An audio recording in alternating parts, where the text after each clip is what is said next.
September 2023. Espina's Palace Hotel, in the northwest hills of Tehran.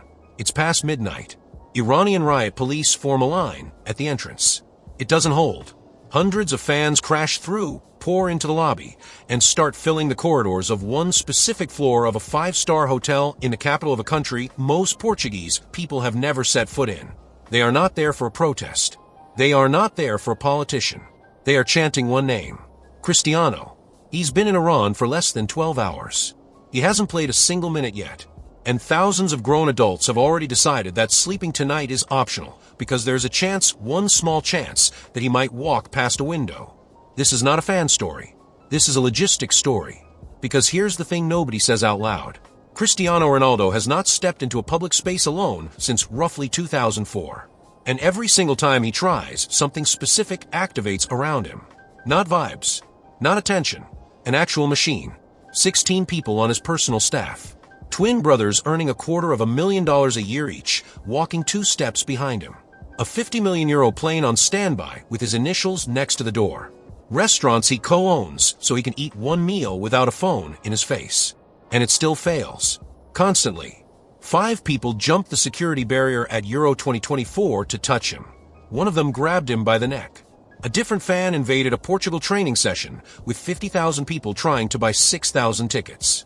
A stranger sprinted onto a pitch in Luxembourg and got a thumbs up from him before being dragged away. And that was just one summer. We're not going to spend 15 minutes clipping Ronaldo mobbed TikToks. That's boring.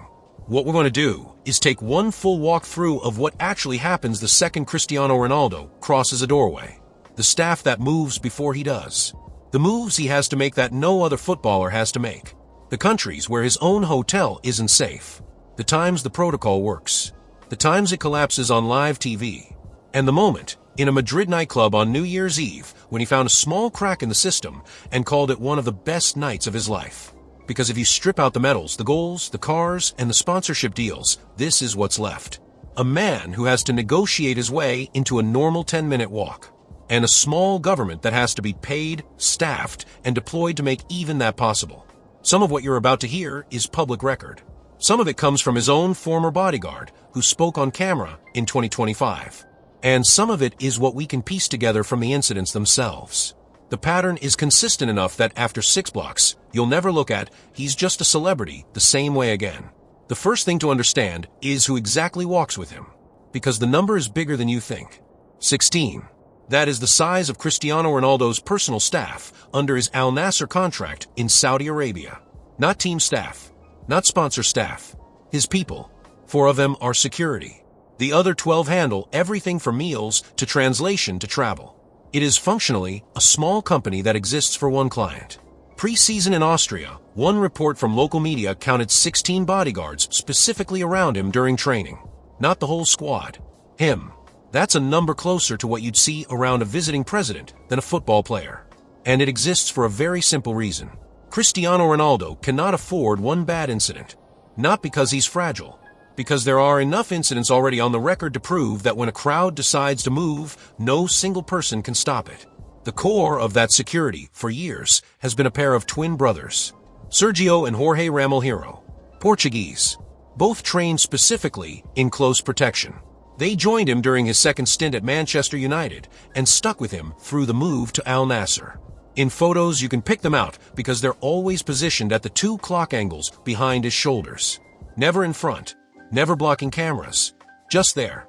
Each bodyguard on that inner ring is reportedly paid around $250,000 a year. That's roughly $21,000 a month per person.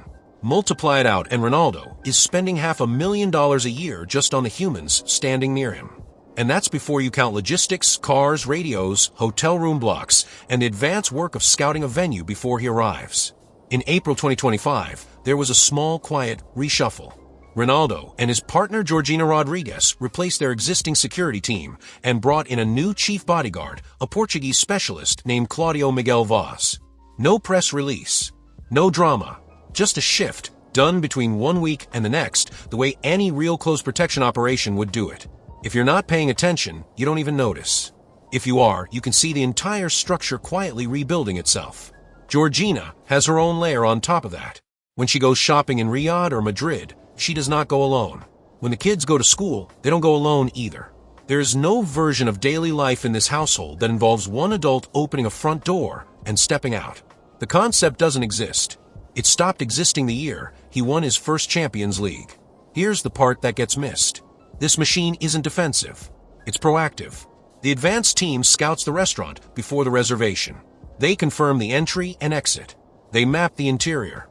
They identify which staff members will be near the table. They decide whether the private room is actually private. They tell the driver where to stage the car for a fast exit. All of that happens before Ronaldo even puts on his jacket. His former bodyguard, in a 2025 interview, described the money as generous and the job as one of the strangest normal jobs on earth. Because from the inside, it is boring.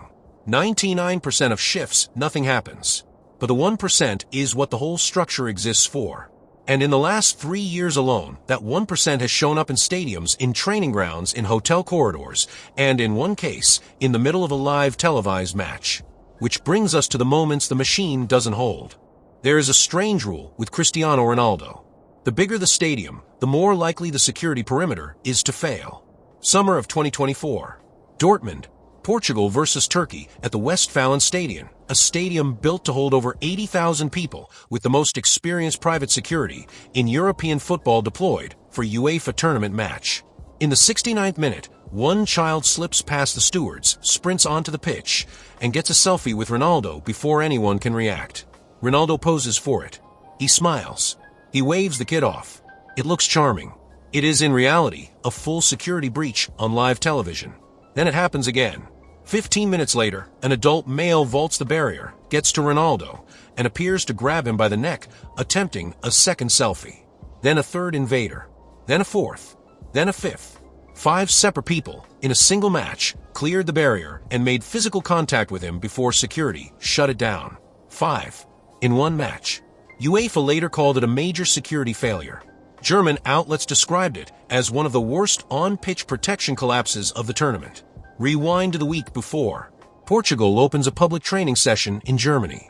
50,000 fans apply for tickets. 6,000 seats are available. That number by itself is absurd, a queue larger than the population of most European towns for a training session. A single fan jumps the boundary rope, slips past 2 advancing guards, sprints across the grass, and physically wraps his arms around Ronaldo before being pulled off. This is a controlled environment. This is a fence professional pitch. And it still happens.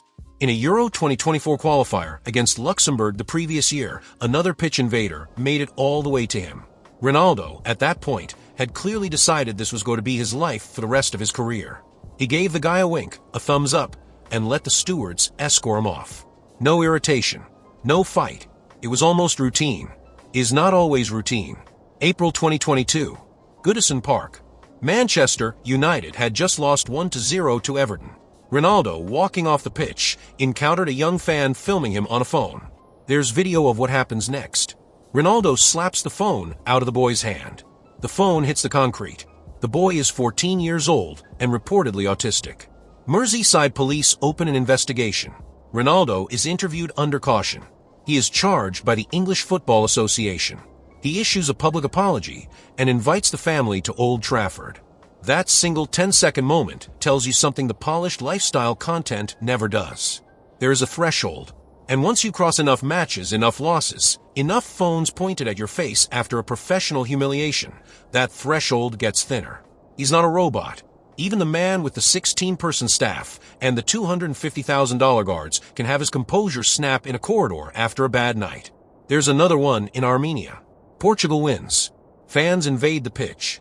One of them presses a phone into Ronaldo's face at close range. Ronaldo shoves him. Video goes viral within an hour. Backlash follows. The same pattern. Someone crosses a line.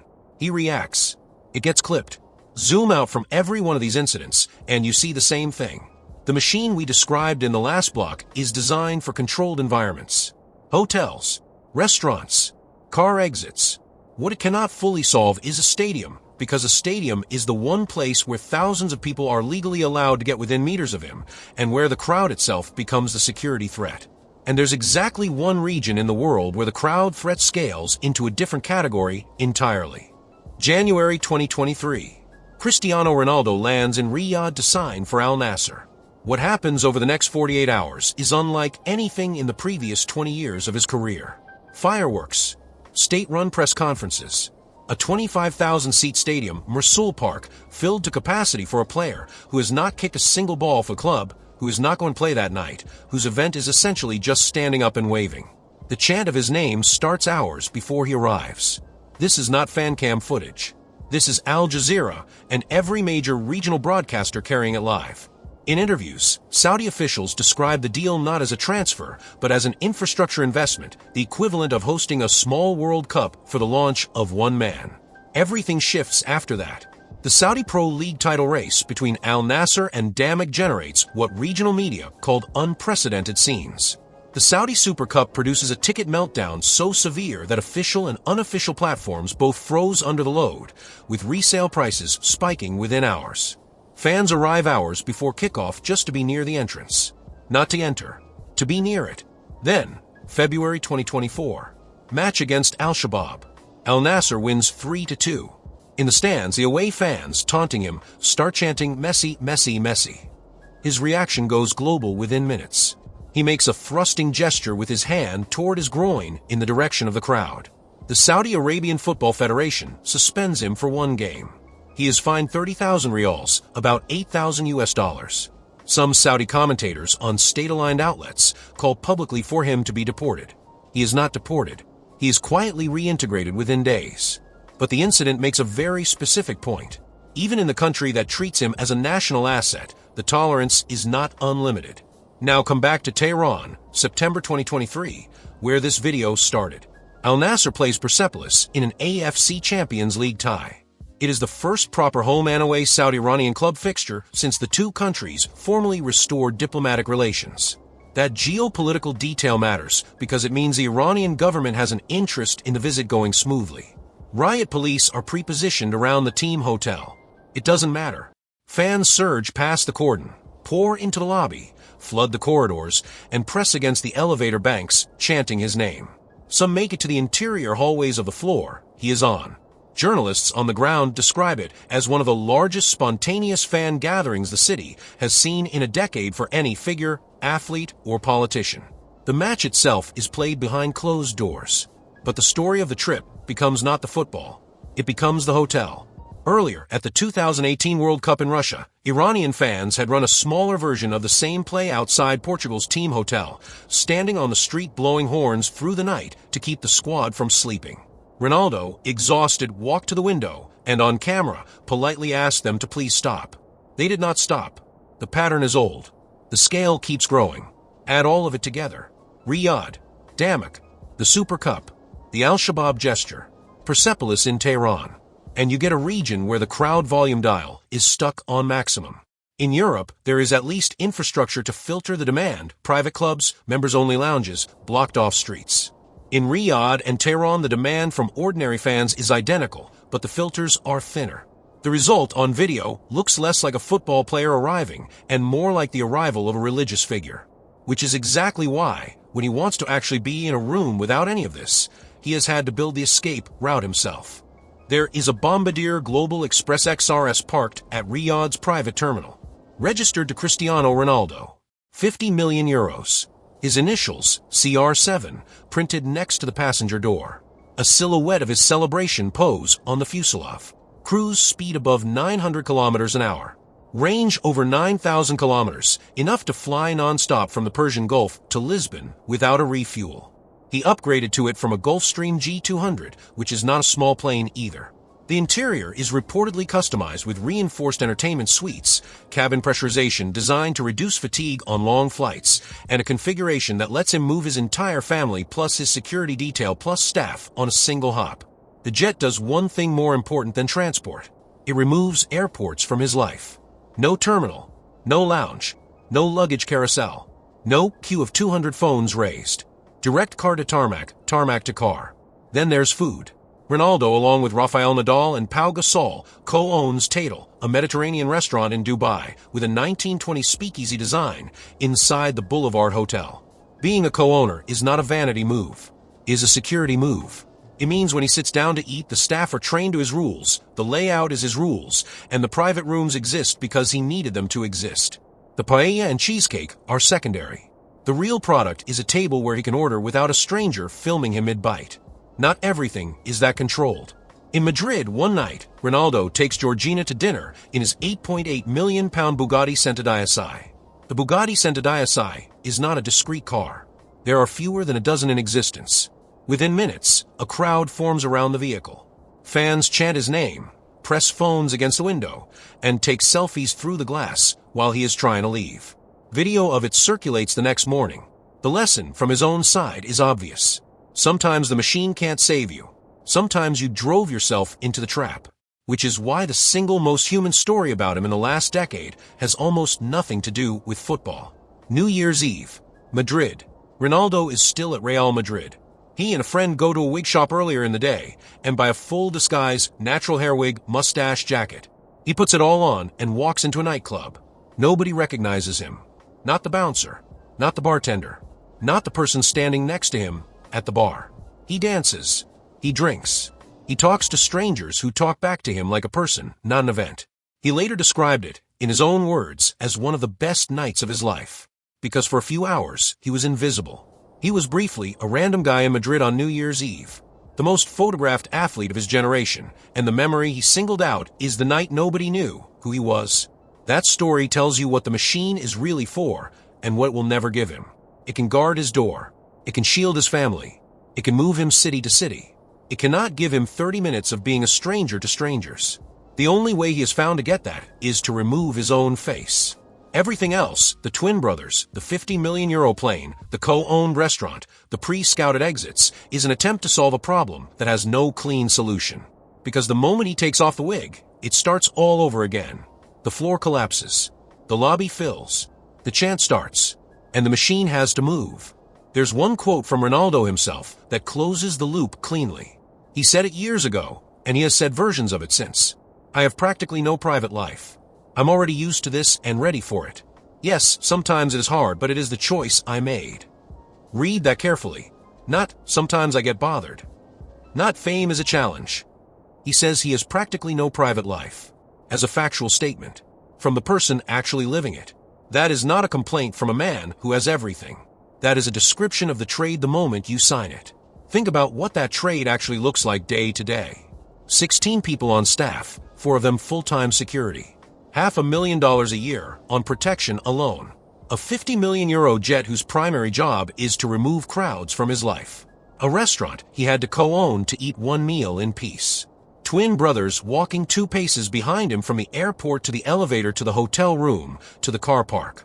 A partner and children who have never opened their front door without an adult next to them.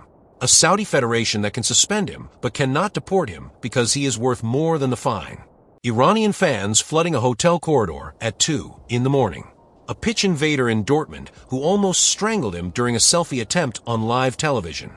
A phone slap in Liverpool that ended in a police caution.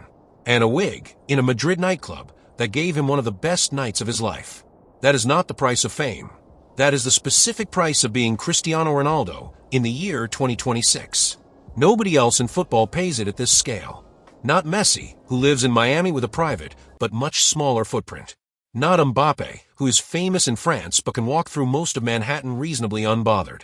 This kind of full-time siege, 20 years running, in every country he lands in, is one person's life. And here is the honest part. He chose this. He said so. He knew what winning 5 Ballon d'Ors and playing for Manchester United and Real Madrid and Juventus and Al Nassr and Portugal would do to his ability to walk to a coffee shop. He signed up anyway. Twice. But sitting on the other side of the screen, the question worth asking is not whether he made the right choice. He clearly did by his own metrics. The question is what your version of that trade looks like. Because the reason this life fascinates so many people is that it is the extreme version of a bargain almost every ambitious person makes. Some visibility for some money. Some attention for some influence. Some access for some freedom. Ronaldo just took the biggest possible slice of the first half and paid the biggest possible price on the second half. Which is why, if you go all the way back to the cold open, the Tehran hotel corridor at 2 in the morning, that scene isn't chaos. It is just what happens when you buy the whole package. Would you trade your anonymity for what he has? Not the cars. Not the trophies. The whole thing, front to back, twin bodyguards and Bugattis, and no more coffee shops. Or is the wig on New Year's Eve the part that would break you? Drop the answer in the comments. I read every one of them. If you actually enjoyed this angle on Ronaldo, the one that treats his life as an operation instead of a highlight reel, hit the subscribe button because there's a lot more of this coming. This channel breaks down the reality behind the biggest names in football, the parts other people skip. Ring the bell so YouTube tells you when the next one drops. And hit the like button. It helps more than you think. I'll see you in the next one.